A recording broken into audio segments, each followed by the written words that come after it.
Pleasant morning to all our partners in ensuring a safe future for the Philippines.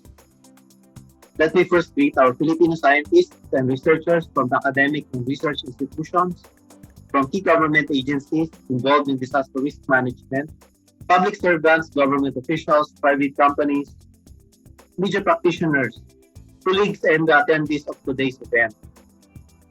The Department of Science and Technology, Philippine Council for Industry, Energy, and Emerging Technology Research and Development would like to thank all of you for being here with us today to witness the unveiling of new projects that will usher the development of innovations to help the Philippines mitigate the impacts of disasters and hazards that all Filipinos.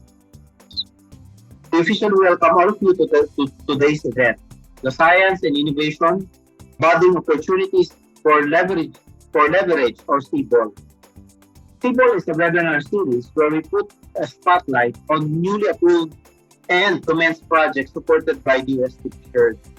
Today, we will showcase 12 projects under the Disaster Risk Reduction and Climate Change Adaptation sector. We are sure that the S&T community will be eager to learn more about this later, and we commend the hardworking and brilliant scientists and engineers behind our new DRR CCA project.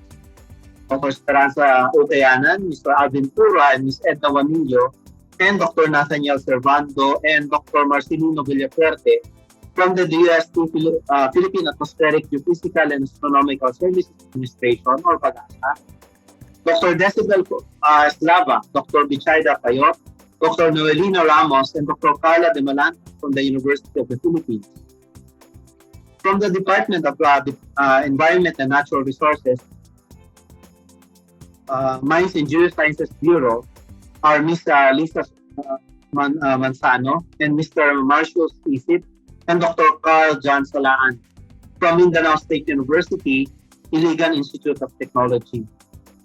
As your project begins its journey in the scientific arena, we are full of expectations and confidence that your efforts to make innovations work in the DRR CCA sector will usher in a new safer Philippines for all of us.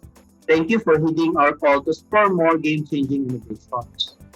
The United Nations Office of Disaster Risk Reduction details in a 2019 report a snapshot of the latest DRR progress of the Philippines. From 1998 to 2017, we are ranked fourth in the list of countries most affected by extreme weather conditions based on the Climate Risk Index ranking. In terms of disaster risk, the Philippines ranked 9th among all countries with the highest risk worldwide according to the World Risk Report 2019. And according to the Global Facility for Disaster Risk Reduction, at least 60% of our country's total land area is exposed to multiple hazards, and 74% of the population is susceptible to this impact. This is largely due to the location and geographical context, as the risks involving coastal hazards, typhoons, storm surges, and rising sea levels is very high. Also, the Philippine Islands are within the ring of fire between Eurasian and Pacific tectonic plates, which means earthquakes and volcanoes are posing serious risks to the safety of the population. Overall, we have a hodgepodge of hazards that we contend with.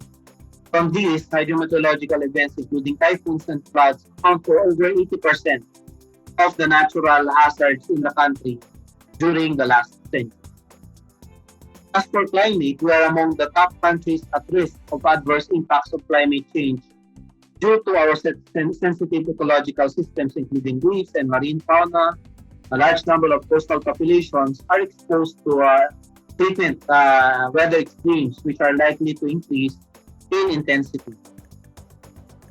It was also projected in that report that I mentioned earlier that the impacts of these hazards will prove to be dire to our agricultural productivity, where it's estimated that the number of people at risk of hunger will increase by 17% by 2050. Per capita GDP, we will experience a yearly loss of 10%, and the overall yearly cost to the country's economy could reach over 3.5 billion. So it's in this light that the U.S. has been exerting efforts to enable and spur more innovations to bolster the Philippines' DRR capability. This is aligned with the Sendai Framework of Action for DRR and a global roadmap for resiliency, which highlights the importance of understanding disaster risk, strengthening DRR management, enhancing disaster preparedness and recovery, and investing in DRR efforts. In total, the DOST has invested almost 2.8 billion from 2016 to 2020 to strengthen disaster mitigation in the Philippines. 168 of them are DRR-related projects. From that number, 81 were funded through PCIEERD GIA, amounting to 643 million, and 87 projects were funded through DOST GIA, amounting to 2.1 billion. From these 168 projects, 133 are already completed and ongoing, while there are 35 new disaster mitigation-related projects this year. Today, we will be highlighting 12 of these projects to focus on hydrometeorological and seismic-related aspects. In the last decade, DOST has consistently allocated funding for disaster risk reduction and climate change adaptation, amounting to almost 5 billion for 226 projects. DOST-PCIEERD is committed to supporting more cost-efficient, smart technologies for disaster risk reduction and climate change adaptation. Welcome to CBOL, and we are confident that the new projects will be showcased today and in the coming months will make a positive change for the Philippines. We envision these projects to sprout more innovations, development, and opportunities for inclusive growth. Thank you, and mabuhay tayo.